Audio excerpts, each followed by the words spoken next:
guys, welcome back. So I had an idea for a video. I don't really know how well this is going to translate, but I kind of want it to be a tag video, so I don't know. If anybody wants to do it, feel free. And it doesn't have to be necessarily this specific show, but I wanted to do like a series. A series, yeah, of eyeshadow palettes as characters from my favorite show, or shows. In this case, we are going to be doing One Tree Hill. I, being the One Tree Hill connoisseur that I am, having watched it, I don't know, 6 times now, I am in control of who is the best and worst character. So, let's get into this. Let's start with Lucas. The worst most annoying, character. Ugliest character on the show. In the show.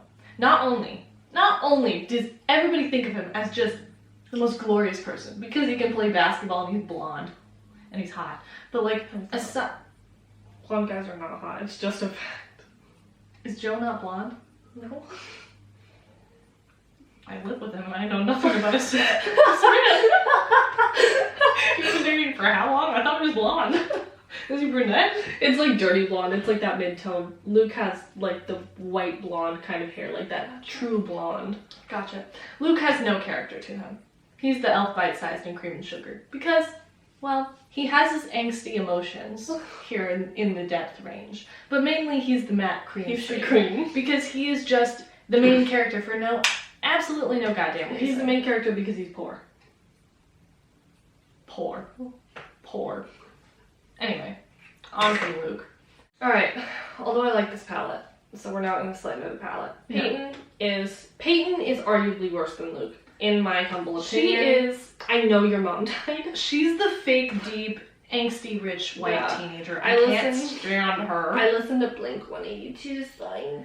Different. Nobody understands. She's literally like, I don't like mainstream music. I wear a leather jacket. Yeah, I do love her hair though. Yeah, she's cute. But she's the smoke show palette. It's renamed the Blowing Smoke palette because of copyright reasons. But she's the smoke show palette because she's fake deep and all she has is the color gray in her life. She is gray. Gray and lifeless and annoying. No, I'm not gonna spoil the show. One Tree Hill is one of my favorite shows ever. I still haven't finished it. I watched it, I think, up to like season 6 or 7. I slandered it forever. I'm a Vampire Diaries stan, like, heavy. And if you like the Vampire Diaries, you're gonna like One Tree Hill. You just have to get past the acting. You like poor acting, you know. Yeah. So, anyway, we're not doing every single character, just like, because there's a lot of characters. Just the main from the beginning, kind of. Anyway, Luke and Peyton are basically the only characters I hate in the show. Everybody else, I don't really mind. This is mainly just like the first season kind of characters. So, I guess we'll go next. Karen. That is Lucas's mom. A sweet angel. Beautiful. Lovely. A kind soul. But with a lot of anger under her. She gives off like spring. Yeah. So, she's the Spritz edit from Viseart. This little cute palette here, because she's very small and petite. She's very sweet. She doesn't have a lot of depth to her, not a lot of range. She basically plays the same, I mean, obviously she's the same character throughout the entire show, but it's not very often that you see her get angry, specifically at Lucas. She gets mad at Dan a lot, because obviously Dan is Lucas's father. If you're not aware, it's kind of like Darth Vader and Anakin kind of deal, but not exactly. But she's just very nice. She's very fun. She does have her moments as a mother, like when he who must not be named was killed. She really put Lucas through the ringer during that episode, and during that season, really. That destroyed me mentally and emotionally. Even though I hate Lucas and I was there to see her yell at him, it wasn't right. So it didn't sit well with my soul. We have Deb. Miss Deb. Frustrating. Always on drugs. Always confusing. But can you blame her? No. Well, yes, because he's my favorite. This is the Urban Fig Born to Run palette. This is how I think of Deb, okay? So she's boring, but there's something to her, you know? You know, you look at her and you think she's the most basic, you know, white mother you've ever seen. But then you really get the eating potatoes of the show. She just wears shirts that's like, it's wine time, you know? Like the Facebook moms. Yeah, she looks like one of those... She would put that picture of like the giant wine glass and be like, only one glass of wine tonight. But she but she surprises me many times in the show. She would sacrifice anything for her son, even though you don't think she would. Absolutely anything. And she has this relationship with Dan that's very frustrating to her and Dan and everybody who watches, because she hates Dan but simultaneously loves him and is connected to him and can't really stay away from him. Mm-hmm. But also she wants to kill him. So it's just this very complicated marriage, and she tries to stay with him for Nathan. And she's a very sweet woman, but she has very many problems. Also, She's been emotionally abused for a very long for a while. time. So it's kind of a given. But yeah, my favorite form of Deb is drugged up Deb. Like when she like puts when they're at Karen's cafe and she drops her gun. Yes. She's great. I die. Comedy. We're combining Nathan and Haley. Dude. The episode where they first kiss and it's like, dare you to move, and they kiss right then. Oh my god, perfection. Top tier. If you haven't seen One Tree Hill, if you haven't, I don't know why you're watching this video because you have no context to it. But look up that scene. Naley first kiss. Chills every single That's what got time. me hooked Because on the show. he kisses her, and then you hear the song playing in the background, and she's like, "You shouldn't have done that, Nathan." And he goes, "I wanted to," and she goes, "Yeah." She kisses him. Anyway, that was a lot to say. Naley is the friendcation palette because Haley takes Nathan under her wing, if you will, in the relationship. She takes him these bright, fun bursts of color, and she grounds him with these neutrals. She grounds him. She makes him a father, a man. She turns him from a boy into a man. That's why Naley is friendcation. Haley has her own problems, i.e. Chris Keller, whatever season that is. Chris Keller is one of my favorite characters in the show, though. He's funny. Did you know he was in Walk the Line, the Johnny Cash movie? Apparently. Anyway, she tries to leave him for Chris Keller, so she's this shade whenever that happens. Because how dare she, for one. But Nathan's the spice of it, so he's the fun colors in the palette. He's the fun colors. Character. Dan. The best character in the show. There is no comparison. Nobody can act like that man. Not one single person in the show can do anything. He can murder somebody. He can murder somebody, and yet I will feel bad for him. How does that work? That is called acting? That's called talent, and I love him so Called much. manipulation. Not only is he talented, but he's beautiful. So he is the Cleona Cosmetics multi-chromes.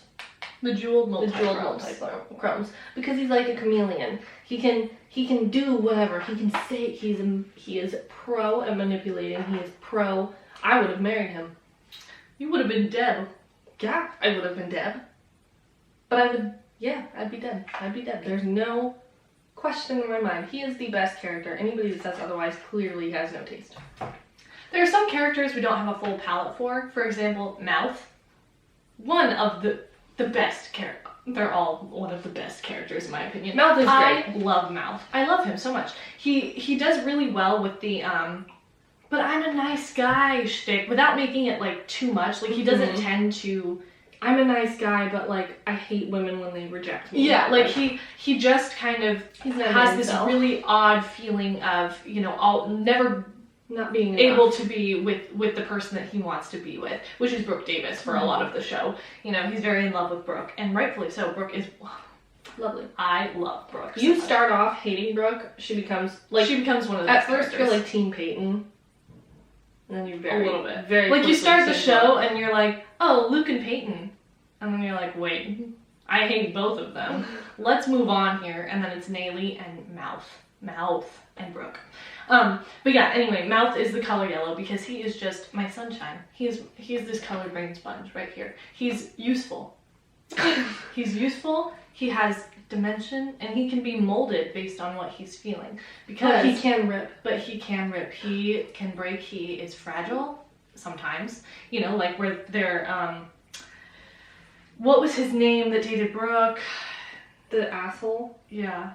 He like moved in the tan asshole. Yeah, I don't know. He's like the nematode from SpongeBob, the long tan and handsome one. Yeah. I don't remember his name off the top of my head right now. But he started dating Brooke, and Mouth took Brooke home after she was really, really drunk and he tucked her in, and then her little boyfriend walked in and was like, I took you home, after she woke up and Mouth left. So Mouth got mad that he was reaping the benefits of Mouth's kindness, and so he smashed up Brooke's car. Was it Brooke's car? Yeah. Yeah. He smashed up Brooke's car. So he has his moments, but for the most part, he is just a lovely character. Yeah. Alright, Chris Keller, the second best character in the show. Chris Keller. If you can't tell, I don't like women.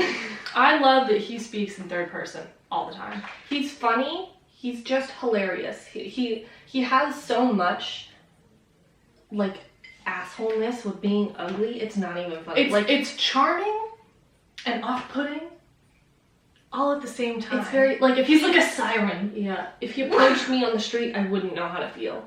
Like, I wouldn't be confident enough to say, no, I don't like that man, but I would not be confident enough to say, yes, I will go home with you. You know what I mean? Here, his level of weirdness, like this weird attraction thing, if you can get Brooke Davis to sleep with you... Well, she was drunk. Yeah, but she still did it. Well, fair enough. She still did it, and she remembered. True. He's the Be Perfect Tahiti palette, because he is full of zest fun and life. And, yeah, exciting and also frustrating. I don't know what's frustrating about this palette, but there's something frustrating about it. The shimmers are frustrating. There we go. He gets hard pan. I mean, the female characters in the show all are drawn to him. So there's Haley, who nearly leaves Nathan on her singing tour, which she can't really even sing, might I add. Nobody in that show can sing. Oh, you're right. And then there's Brooke, who sleeps with him while she's dating Lucas, who she had just lusted after for years and years and years, and she wanted him away from Peyton. That whole friendship drama was nuts. And then Peyton's brother, that wasn't her brother, oh, way too much. But Chris Keller can draw in any woman he wants while also repulsing them. It's a very weird talent. It's a dynamic that I just respect don't understand. I respect it. And now we get to my favorite character, Brooke Davis. She is spicy. She's beautiful. She's dynamic. She's like the embodiment of like outgoing. sexy. Like she's so sexy. I bet she wears like musky perfumes too. Like she wears the Atelier vanilla incense. She's so great. She's so great, and she has all of this character dimension to her, where she can be like the most evil, mean person. Like she's like, ha, Peyton, screw you, your mom died. And then she's like, and then she's like, Mouth, I can't believe you were feeling that way. And then she's all there for him, and then she can also play the dumb teenager real well. And she's also the party girl, but she's also very mature and smart, and she can become student council president. Legendary. She's the Pat McGrath Bronze Seduction. I chose this one specifically because this is just a Brooke Davis kind of color story. You know, she has her red door on her house. You know, she doesn't wear a lot of color, nor do any other person in the show does. But she starts her own luxury fashion line later down in the seasons. She does embody luxury, and I mean she is rich for part of the show. But she has so much, but so little. She has so much to offer to us. She's just a blessing. She's great. A blessing to the show. And again, she's the only female character I enjoy next to pretty much. Mom. Yeah, I do like me some Karen. Yeah. Well, because they can't act. They always play the same damn character. It's always the girl who can't open up because she's been hurt before by her high school boyfriend. Yeah. So she just can't open Let up. it go, baby. Let it go. She shuts herself in intentionally to help her, to save her heart, the pain of being dumped ever again. Yeah. Anyway, that was the video. Basically just ranting about shows. I would love to do one about the Vampire Diaries because that's what, or like Lucifer. I could do some Lucifer ones. But or we could just do like Amanda BB style, get ready with me, kind of talking about a show, like really analyzing a show if you'd like. I just don't think I have the brain structure for that. I'd have to like take notes. Well, the way you have to go watch an Amanda BB video if you never have. If you haven't, we'll link her. She's hilarious. She can also do serious topics in a way that's like palatable. It just yells at you for 45 minutes straight and you leave feeling refreshed. Yeah, It's really it's great. I love being abused in videos. I really do. It was good. But she's fantastic, and so every time I watch a video like hers, I'm like, can I be you? Like, you're so entertaining. You're so cool, lovely. So, I mean, if we started something like that, clearly we would say, like, Amanda BB is the inspo. But we love watching shows. We love talking about shows. Just like I was talking about a couple videos ago, maybe doing like a book version, like where we read a book a month or something and we talk about it. That could be fun. But shows might be a little bit easier for people because books you actually have to focus, and shows you can kind of like wander. I know for me it's really hard to read books these days, so yeah. But yeah, that's kind of our little gist of the video. It's fun. It's just easy and entertaining. You know what I mean? Hopefully. Hopefully. But like entertaining for us. yeah. We're the ones doing it. But if you enjoyed, be sure to like and subscribe before you go, and let us know down in the comments if you'd like a continuation of this series, or maybe we could like, maybe not just eyeshadow palettes, like as makeup products, like as a whole, like Huda Beauty Overachiever Concealer or Huda Beauty Foundation. I'm sure we could find somebody to fit that category. Think about it. But anyway, thank you guys so much for watching, and we hope to see you in the next video. Bye!